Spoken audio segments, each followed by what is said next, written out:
எப்ப பார்த்தாலும் திரு ஸ்டாலினுடைய மகன் உதயநிதி ஸ்டாலின் ஒரு செங்கலை எடுத்துக்கிட்டு இருக்காரு. அதுதான் 3 வருஷமா காட்டிட்டு இருக்கிற. 3 வருஷமா செங்கலை காட்டிட்டு இருக்கிற. எய்ம்ஸ் மருத்துவமனை கொண்டு வர வேண்டும் என்று எங்களுடைய இதய புரட்சி தலைவி அம்மா மத்தியிலே கோரிக்கை வைத்தார்கள். அந்த கோரிக்கையை ஏற்று மத்திய அரசாங்கம் எய்ம்ஸ் மருத்துவமனை மதுரையிலே கொண்டு வந்தது. நாங்களும் அந்த எய்ம்ஸ் மருத்துவமனையை விரைந்து கட்ட வேண்டும் என்று பல முறை நாங்கள் மத்திய அரசிலே வற்புறுத்தி இருக்கிறோம்.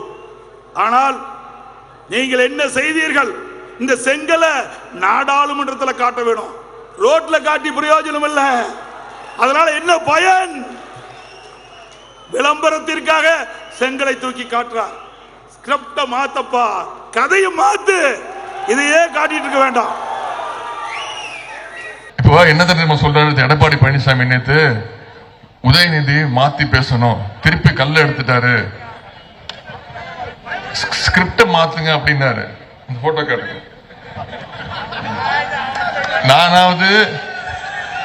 நானாவது கல்ல காட்டினேன், புரியுதுங்களா? நானாவது எய்ம்ஸ்ல வச்ச கல்ல காட்டினேன். இங்க ஒருத்தர் பல்ல காட்டிட்டு உட்கார்ந்துருக்காரு பாருங்க, தெரியுதாமா? எதை காட்டுறாரு? நானாவது கல்ல காட்டினேன்,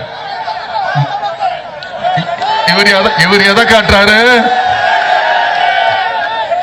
எப்படி காட்டுறாரு பாருங்க. திரு நரேந்திர மோடி கிட்ட வெறும் பல்லதான் காட்டிட்டு இருக்கிறாரு. அவர் என்ன சொல்றாரு? உதயநிதி இது எப்ப எடுத்த போட்டோ தெரியுமாமா?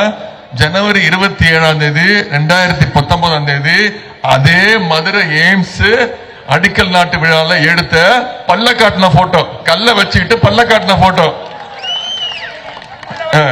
இப்ப என்ன சொல்றாரு? உதயநிதி ஸ்கிரிப்ட் மாத்தி பேசணும், ஒரே ஸ்கிரிப்டா பேசுறாரு அப்படின்னு. நான் ஏங்க ஸ்கிரிப்ட மாத்தி பேசணும்? நான் ஏன் என் கொள்கையை மாத்தி பேசணும்? எங்களுக்கு இருக்கிற ஒரே கொள்கை இது ஒண்ணுதான். எங்களுக்கு எய்ம்ஸ் மருத்துவமனை வேணும், எங்களுக்கு நீட் தேர்வு வேணாம், எங்களுக்கு மாநில சுயாட்சி வேணும். திரு எடப்பாடி பழனிசாமி அவர்களே, என் வாயை நோண்டாதீங்க. உங்களை மாதிரி நேரத்துக்கு தகுந்த மாதிரி, ஆளுக்கு தகுந்த மாதிரி ஸ்கிரிப்ட் மாத்தி பேசுற ஆள் நான் கிடையாது. நீங்க ஓபிஎஸ் பார்த்தா ஒரு மாதிரி பேசுவீங்க, சசிகலாவை பார்த்தா ஒரு மாதிரி பேசுவீங்க, மோடியை பார்த்தா ஒரு மாதிரி பேசுவீங்க, ஜெய தீபாவை பார்த்தா ஒரு மாதிரி பேசுவீங்க, ஜெய தீபாவோட டிரைவரை பார்த்தா ஒரு மாதிரி பேசுவீங்க. உங்களை மாதிரி மாத்தி மாத்தி பேசுறதுக்கு திமுக காரன் ஒன்னும் பச்சவந்தி கிடையாது. நான் கலைஞருடைய பேரை, நான் என்னுடைய கொள்கையை தான் பேசுவேன். எங்களுடைய மாநில உரிமைகளை மீட்கிறதுக்கு என்னென்ன தேவையோ அத்தனை போராட்டங்களையும் நான் பண்ணுவேன்.